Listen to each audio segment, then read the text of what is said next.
Now, the big problem with Sri Lanka is that the government at this point of time is entirely controlled by one family. This is the Rajapakses.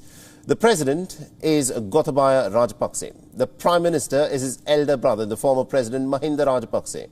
The finance minister is the third brother, Basil Rohana Rajapakse. And the eldest of the Rajapakse siblings is Chamal Rajapakse, the country's home minister at this point of time.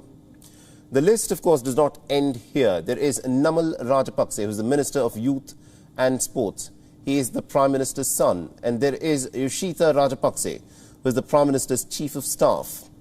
Shashindra Rajapakse, Sri Lanka's Minister of Agriculture. Shamindra Rajapakse, the Director of Sri Lankan Airlines. All in all, the Rajapakse family at this point of time holds 9 crucial ministerial berths in the central cabinets.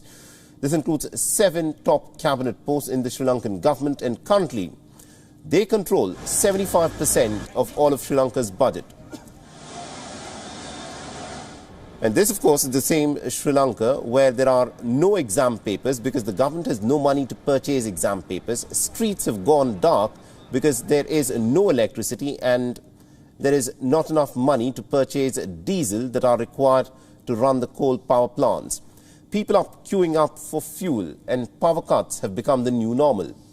Now, this is the family, the Rajapakse family, that is responsible squarely for Sri Lanka's doom. To understand their role, let's take you back some 15 years. The year was 2007.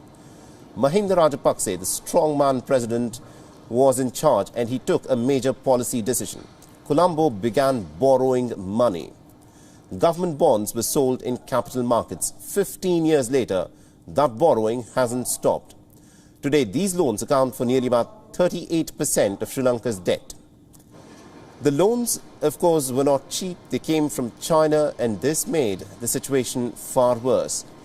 Mahinda Rajapakse was Sri Lanka's president from 2005 till 2015, and during this period, China was involved in 70% of all new infrastructure projects in Sri Lanka. It gave at least about $14 billion from 2005 to 2015.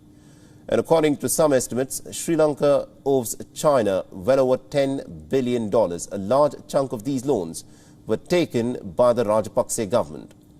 What added to the crisis was their very ill-timed policies. In 2019, President Gotabaya Rajapakse cut taxes. Sri Lanka's value-added tax was slashed by almost about half. The government began printing more money.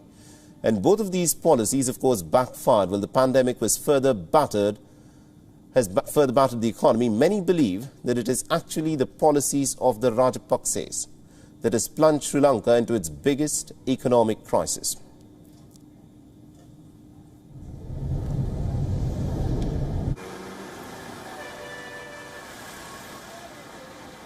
WION is now available in your country. Download the app now and get all the news on the move.